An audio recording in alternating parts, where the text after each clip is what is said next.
Как я заговорила на казахском, меня зовут Софья Югай, и я решила все-таки его выучить. На все про все мне понадобилось всего 3 месяца. Я всегда понимала, что мне нужно выучить казахский язык, ведь он был везде. Я постоянно откладывала обучение, и последней точкой было то, что на работе я не могла нормально участвовать на совещаниях и теряла казахскоязычных клиентов. Я начала искать уроки казахского на ютубе, на разных сайтах, зубрила слова и лексику, но когда дело доходило до практики, меня сковывал страх и стеснение.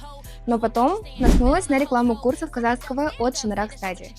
Супер понятная платформа, тренажеры для запоминания слов, интересные уроки и подарки. И самое главное, очень много практики. Мне каждый день звонил преподаватель, и по 10 минут мы с ним разговаривали и практиковали язык. Темы, которые мы обсуждали, тоже были интересными. Посты, новости, работу и даже сплетни на казахском. С такой практикой я спокойно заговорила на казахском за 3 месяца и получила повышение. А чтобы узнать подробнее, просто переходите по ссылке.